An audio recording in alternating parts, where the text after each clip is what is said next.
DJ fam, Jesus here. We're at Garibaldi Mexican Bistro, one of the restaurants that we own. And right here, I'm gonna be teaching you guys a recipe. So to start out, we have some water boiling right here. This is water that I just had boiling beforehand, just because we're gonna need this for our pasta. So the dish that we're making today is lobster ravioli in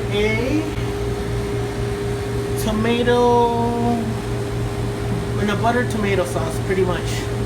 So again, it sounds simple, and it is, and it's a very inexpensive dish that'll definitely leave people wowed, because you'll feel like you're eating a nice fancy dish at a restaurant where you have to sit down, pay a good amount of money. But if you want to impress your date, your spouse, your significant other, your family, friends, anybody, this is a good dish to do it with. So first off, you're gonna get the ravioli that you want. Now you can make this from scratch. Bonus points if you want to make it from scratch. So right here we have Maine lobster ravioli. Ingredients, pretty simple, pretty quick. You're gonna get some cherry tomatoes.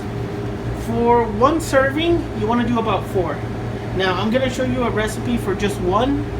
And if you want to make it for more people, you got 3, 4, 5 people, you just multiply by that many amount. So what you want to do is you want to take your cherry tomatoes, cut them in half, and you can either leave them in half or cut them into quarters. I like to do quarters just because they're a little smaller, a little easier to handle, and that way you're not just getting a full bite of just some tomato. So here we have 4 cherry tomatoes. Over here I have 2 tablespoons of butter. Now on the butter you can do garlic butter. All you do is chop up a little bit of garlic, add it onto your butter, and you can just mix it all together. You can just let it sit together. You have baby spinach and baby arugula. So we have a nice little mix. Okay, so you're gonna open up your ravioli, and a good portion is about 4, 5.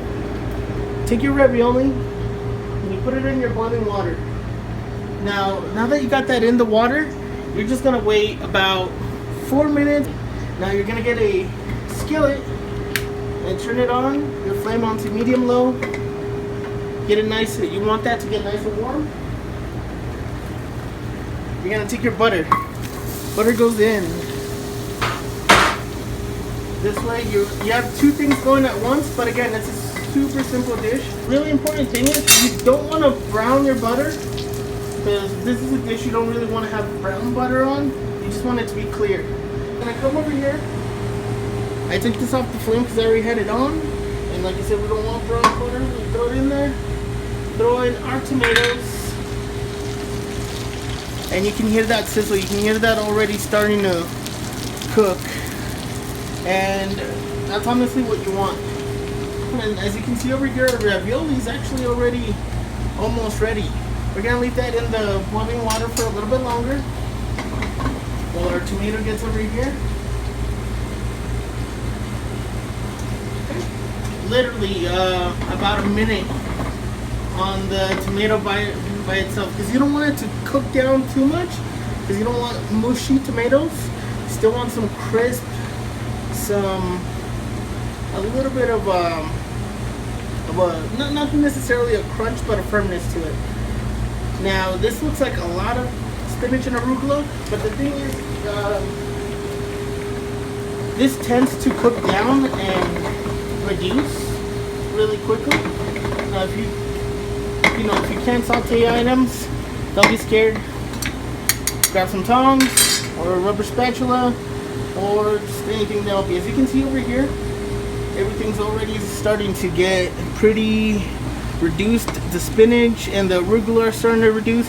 The tomato, if you look at the tomato, you can see that it's starting to get a little blistery. That's good. That's what you want. It's soft, but not super soft. You want it to be a little firm, so that's perfect. Let that cook down for a minute. We're gonna turn it up a little bit, just a tiny bit. Okay, we're gonna grab our ravioli on the strainer, pasta strainer, regular strainer works. Bam. That's done. And come over here. And over here we have our delicious chicken stock. So this chicken broth over here is chicken bone broth. You can just use regular chicken stock.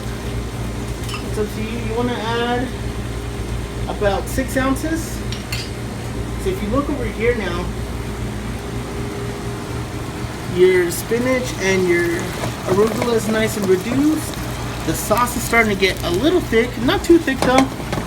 Tomatoes in there looking really vibrant, really popping it out. And that's great. You can either turn it off or leave it in the heat a little longer. We are gonna leave it going just a 10 minutes. Get your ravioli in. Now you can turn the heat off. You don't need any more heat. We're done. Everything's cooked already. Everything's cooked. Now all you want to do is get that ravioli to soak in some of that sauce. Super simple, delicious sauce. Now you can just toss them like this, or you can use tongs. And if you go a little fancy and you want to show off to those friends, family, or significant other that you want to cook for, do a little saute flip and oh look, fancy, right? Perfect. Good. You get that? As far as serving plates go, a nice looped dish like this looks really nice, or you can just use any dish that you want. But remember, the emphasis on this dish and why we did things this way is because we wanted to do something that looked fancy and really nice. Now this is fancy and really nice, but it's also a really simple dish. So you're not going to break the bank, and you're not going to have a tower of dishes to clean after this. So what you want to do now is take your ravioli, place it.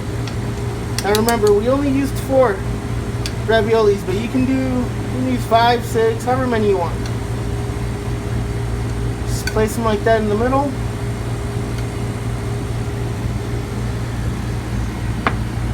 What you want to do now is some tongs, spatula, or a slotted spoon.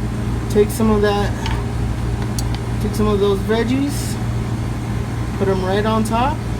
Try to get the tomatoes all the way at the top, just because that'll give it a nice, beautiful color. And see this sauce? It looks like creamy butter. You just let that in, and it is a very creamy chicken sauce. Now, if you don't want to use chicken broth, you can do, let's say you're vegetarian. You can do this with, instead of butter, use some Earth Balance, which is pretty much vegan butter. You can use, instead of chicken stock, you can use some veggie stock. Just, blend some up with some water and just as good. I used unsalted butter because the stock is salty enough already. You don't need any more salt. So you might have some leftover sauce. You might not, because after your guests try the sauce, I guarantee you they will not want anything else. So here you have this simple dish already, all set to go. If you want some extra points, get some parsley. Nice little dust of parsley. And there you go. Nice, delicious, fancy-ish looking dish that you can do at home for yourself or for some guests. You don't have to break the bank. Enjoy, and everybody will be surprised, happy, and they will enjoy. Alright guys, thank you for joining us today. I hope you guys enjoyed this video. If you guys want to see us make more cooking videos like this, let us know, comment down below, and we'll get to it. Alright guys, bye.